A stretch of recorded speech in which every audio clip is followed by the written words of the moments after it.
ഈ കരിങ്കല്ലൊക്കെ കൊണ്ട് അത്ഭുതങ്ങൾ സൃഷ്ടിക്കുന്ന ബാലകൃഷ്ണൻ ആചാരി, ബാലു ശില്പി എന്ന് പറയും, അദ്ദേഹത്തിൻ്റെ വീട്ടിലാണ് നമ്മൾ വന്നിരിക്കുന്നത്. അപ്പോൾ ഇവിടെ നിരവധി സംഭവങ്ങൾ ചെയ്തു വെച്ചിട്ടുണ്ട്. കൗതുകമുള്ളത്, ഒരാൾക്ക് ഇങ്ങനെ ചെയ്യാൻ പറ്റുമോ എന്ന് തോന്നുന്ന തരത്തിലുള്ള ഒരുപാട് സംഭവങ്ങൾ ഇവിടെ ഉണ്ട്. ബാലുശില്പി നമസ്കാരം. നമസ്കാരം. നമ്മൾ ബാലുചേട്ടനാണ് വിളിക്കുന്നത്. അപ്പോൾ ഈ കരിങ്കല്ല് കൊണ്ടാണ് നമ്മൾ ഈ സംഭവങ്ങളെല്ലാം ഉണ്ടാക്കിയത്. നമുക്ക് എല്ലാം ഒന്ന് കാണിച്ചാലോ ഓരോന്നൊക്കെ? തീർച്ചയായിട്ടും. ഇതിപ്പോ പെട്ടെന്ന് ഉയരമുള്ള ഗണപതിയുടെ സാമാന്യം നിൽക്കുന്ന അതിന്റെ പഞ്ചതാലത്തിലുള്ള വിധി അനുസരിച്ച് ചെയ്തേക്കുന്ന ഒരു വിഗ്രഹമാണ്. വിഗ്രഹം എന്ന് പറയുന്നത് വിഗ്രഹമാണ്. ഈ വിഗ്രഹം ഈ ചങ്ങലയിൽ ചേർക്കാൻ കഴിയുന്ന ചങ്ങലകൾ ഓരോ അമ്പലങ്ങളിൽ ചെയ്തിട്ടുണ്ട്. പക്ഷേ ചങ്ങലയിൽ തൂക്കിയിട്ട് ഒരു വിഗ്രഹം ആരും ചെയ്തിട്ടില്ല. അതുകൊണ്ട് തന്നെ അതിന് ആ ഒരു കൗതുകം വിചാരിച്ചുകൊണ്ടാണ് ചങ്ങലയിൽ തൂക്കിയിട്ടിരിക്കുന്ന ഒരു വിഗ്രഹം എന്ന രീതിയിൽ ഗണപതിയുടെ വിഗ്രഹം ആദ്യം തുടങ്ങിയത്. ഇത് ലോക്ക്ഡൗൺ ടൈമിൽ നമ്മൾ ചെയ്തു തുടങ്ങിയതാണ്. പക്ഷെ അതിനകത്ത് ഏറ്റവും കൗതുകം എന്ന് പറഞ്ഞാൽ ഒറ്റക്കല്ലിലാണ് ചെയ്തേക്കുന്നത്. അപ്പൊ ദേ അടുത്തതാണ് ഇത് കണ്ടാ നമുക്ക് ഒരു എന്താണെന്ന് തോന്നുന്നില്ല. പക്ഷെ ഇനി പറയുമ്പോഴാണ് അതിന്റെ ഒരു ഇത് മനസ്സിലാകുന്നത്. വലിച്ചേട്ടാ എന്താണ് സംഭവം? ഇത് പറയാം. ഇതിന്റെ പീഠമാണ്. ഇത് ഞാൻ മാറ്റി വെച്ചു. ഇത് 3 ഇഞ്ച് മാത്രം വട്ടമുള്ള ഒരു ബോളാണ്. ബോള് ഇതിന്റെ പുറത്ത് നിശാഗന്ധിയുടെ ഇതളുകൾ ഒരു ചുറ്റി ഇരുന്നാൽ എങ്ങനെ ഇരിക്കും, ആ ഇല ചുറ്റി ഇരുന്നാൽ എങ്ങനെ ഇരിക്കും, അങ്ങനെ ഒരു ബോളാണ് ചെയ്തത്. പക്ഷേ ഈ ബോളിനകത്ത് ഇത് 1 ഇഞ്ച് മാത്രം വലിപ്പമുള്ളൊരു ഹോളാണ്. ഈ 1 ഇഞ്ച് മാത്രം വലിപ്പമുള്ള ഹോളിനകത്ത് 1.5 ഇഞ്ച് വലിപ്പമുള്ള 2 സൈഡിലും അഷ്ടദളങ്ങൾ അടിച്ച 2 സൈഡിലുണ്ട്. ഈ 2 സൈഡിലും അഷ്ടദളങ്ങൾ കൊത്തിയ ഒരു ബോൾ അകത്ത് കിടപ്പുണ്ട്. ഇതിനകത്ത് എടുക്കാൻ ഒക്കത്തില്ല. ഇത് പണ്ട് വ്യാളിയുടെ വായിലൊക്കെ ചെയ്തിട്ടുള്ള ശില്പങ്ങളുടെ ഒരു അനുസ്മരണം എന്ന രീതിയിലാണ് നമ്മൾ ചെയ്തേക്കുന്നത്. അപ്പോൾ ഈ ബോള് ഇതിനകത്തൊന്നും എടുക്കാനൊക്കത്തില്ല. ഇതിനകത്ത് ഇട്ടതാണോ, പണിഞ്ഞിട്ടിട്ടതാണോ, അതോ ഇതിനകത്ത് ഇട്ട് പണിഞ്ഞതാണോ, ഇതാണ് ഞാൻ നിങ്ങളെ സന്ദേഹപ്പെടുത്തുന്നത്. അത് നമ്മള് ഇത് എന്താണ് നിങ്ങൾ കണ്ടുപിടിച്ചുള്ളൂ. പക്ഷേ നമുക്ക് മനസ്സിലായത് അത് അതിന്റെ ഉള്ളിലിട്ട് പണിഞ്ഞെന്നാണ് നമ്മുടെ ഒരു. അങ്ങനെയാണെങ്കിൽ ഇത് ഇതിനകത്ത് ചെല്ലുമോ? മനസ്സിലായി. ഇത്തരത്തിലുള്ള കൊത്തുകൾ വളരെ ഡീറ്റെയിൽ ആയിട്ട്, വളരെ ഡീപ്പായിട്ട് ഇത് കൊത്തിയിട്ടുണ്ട്. അത് കാണുന്നവര് പറയട്ടല്ലേ? അതെ. ഓക്കെ. അടുത്തത് അതുപോലെ തന്നെ വേറൊരു വലിയ ഇതുണ്ടല്ലോ. ഇത് 5 ഇഞ്ച് വലിപ്പമുള്ള ഒരു കല്ലാണ്. ഈ കല്ലിനകത്ത് ഇത് ഒരു ഒറ്റക്കല്ലാണിത്.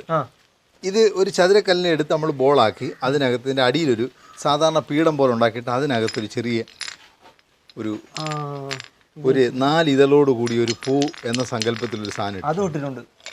അതും പുറത്തേക്ക് വരില്ല. അത് വരത്തില്ല.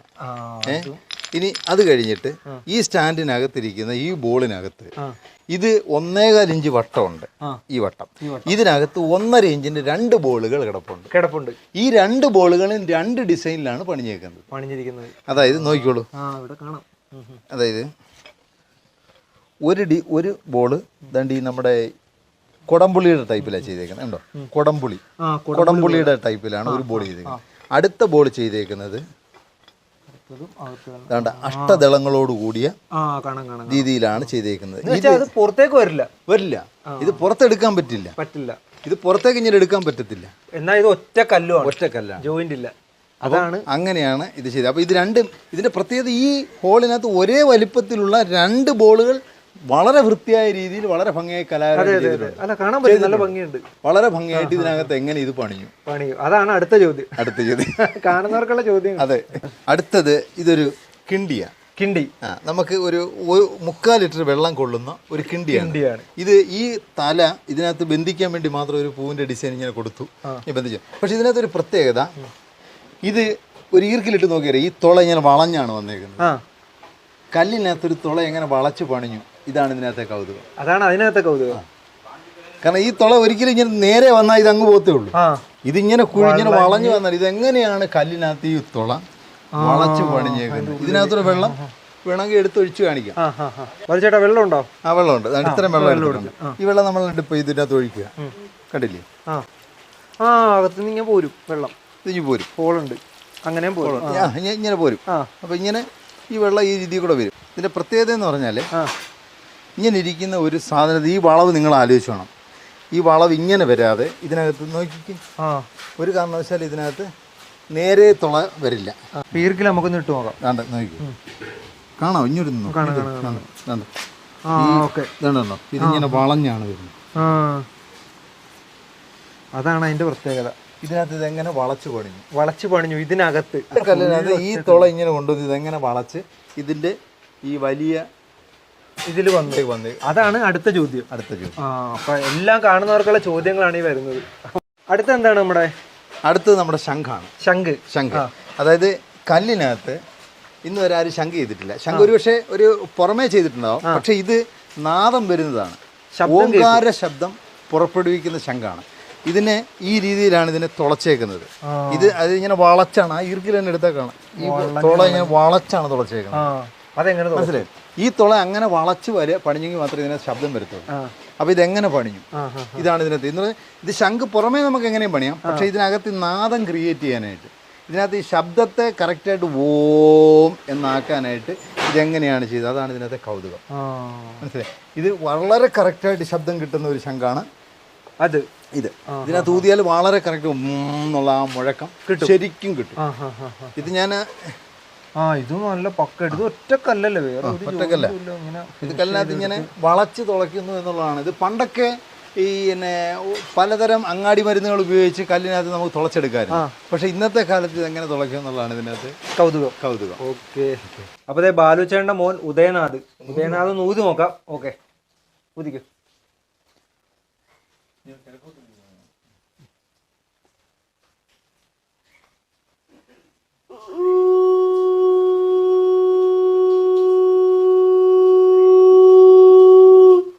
അപ്പൊ അതെ, അടുത്തൊരു കൗതുകം. ഇത് കരിങ്കല്ലിൽ ലോകത്തിൽ ആരും ചെയ്തിട്ടില്ല, പ്രത്യേകിച്ച് ഈ വർക്കുകളൊന്നും ആരും ചെയ്തിട്ടില്ല. എങ്കിലും ഇതൊരു പേനയാണ്. കരിങ്കല്ല് തീർത്ത പേന. ഇത് മഷി ഒഴിച്ചെഴുതുന്ന പേനയാണ്. എഴുതിയാൽ തെളിയും. ഇപ്പൊ മഷിയില്ല ഇതിനകത്ത്, മഷിയില്ല. ഇങ്ങനെ എഴുതിയില്ല. ഇനി ഇതിനകത്ത് മഷി ഒഴിക്കാം. ഇതുണ്ടോ, ഇതിനകത്ത് മഷി ഒഴിച്ചിട്ട് ഈ ഒഴിച്ച മഷി നമുക്ക് ഇങ്ങനെ ലോക്ക് ചെയ്ത് പുറത്തേക്ക് വരത്തില്ല. പിന്നെ കല്ലിൻ്റെ ചെറിയൊരു ഇത് കാണുന്നുണ്ട്, എങ്കിലും കുഴപ്പമില്ല. ഇത് ഇപ്പോൾ ഉപയോഗിച്ചുകൊണ്ടിരിക്കുന്ന, പിന്നെ മഷി ഇല്ലാത്തതുകൊണ്ട് നമ്മൾ നിർത്തി വെച്ചു. ആരെങ്കിലും വരുമ്പോൾ നമ്മൾ എഴുതി കാണിക്കുക. ഇതുപോലെ ഇങ്ങനെ കയറ്റി വെച്ച് ഇങ്ങനെ ഇതിനകത്ത് കയറ്റി നമുക്കിത് ലോക്ക് ചെയ്യാം. അതായത് ഇവിടെ ഒരു ചെറിയ ലോക്കാ, തിരിച്ചു കഴിഞ്ഞാൽ കരിങ്കല്ല് കൊണ്ടുള്ള പേന റെഡി. അതാണ് അതിന്റെ കൗതുകം. പേന ഇത്. പക്ഷേ ഇതിന് ഉപയോഗിച്ച നിബും ടങ്ങും ഇതാണ് ഉപയോഗിച്ചിരിക്കുന്നത്. അത് നമ്മൾ ഇനി ചെയ്യുന്ന ഒരു സാധനത്തിന് ഈ കല്ല് തന്നെ ആയിരിക്കും നിബായിട്ട് ഉപയോഗിക്കുന്നത്. കല്ലിന് ചെയ്യാൻ പോവാണ്. ഇനി ചെയ്യുമ്പോൾ നിബ് കല്ല് തന്നെ ആയിട്ട്. ശരി. ഇതൊരു സിമ്പിൾ ഒരു കുഴല്. ഇതൊരു സാധാരണ കല്ലാണ്. ഈ കല്ല് കണ്ടാലൊരു സ്റ്റിക്ക് പോലെ വടി പോലെ ഇരിക്കാം. ഇത് പക്ഷേ പലരും ചെയ്തിട്ടുണ്ട്. ഇതിനകത്ത് ഈ ഹോളിന് അനുയോജ്യമായ രീതിയിൽ സാരി ഗ മ പ ധാനി ആ ഒരു ശരിക്കും സ്വരത്തിലാണ് ചെയ്തേക്കുന്നത്. ഇത് വായിച്ച് പിന്നെ വീഡിയോ ഇട്ടിട്ടുണ്ട്. പുതിയ ശബ്ദം കേൾക്കും. അറിയാവുന്നൊരു വായിക്കണമെന്ന് മാത്രം.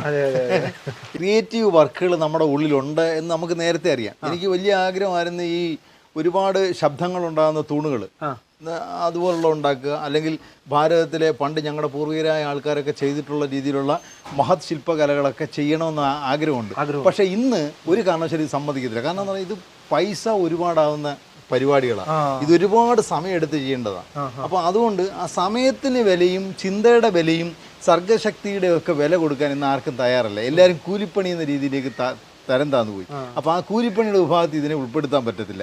ഒരിക്കലും ഞങ്ങളുടെ പാരമ്പര്യത്തെ കൂലിപ്പണിയുടെ കൂട്ടത്തിൽ പെടുത്താൻ പറ്റത്തില്ല. അതുകൊണ്ട് അങ്ങനെയുള്ളവർക്ക് മാത്രമേ ഇങ്ങനെയുള്ളത് ചെയ്യാൻ പറ്റത്തുള്ളൂ. ഇതൊക്കെ പൂർവികരായ ആൾക്കാർ ചെയ്തിട്ടുള്ള അനേകം ശില്പങ്ങൾ, അനേകം ക്ഷേത്രങ്ങൾ ഭാരതത്തിലും ലോകത്തിലെ അങ്ങോളം ഇങ്ങോളം ഉണ്ട്. ഇന്തോനേഷ്യയിലും അതുപോലെ തായ്ലാൻഡിലും ഒക്കെ എന്തുമാത്രം ക്ഷേത്രങ്ങളും ശില്പങ്ങളുമാണുള്ളത്. അത്തരത്തിൽപ്പെട്ട കൗതുകകരമായ കലാപൂർണമായ കരിങ്കല്ലിലെ ശില്പ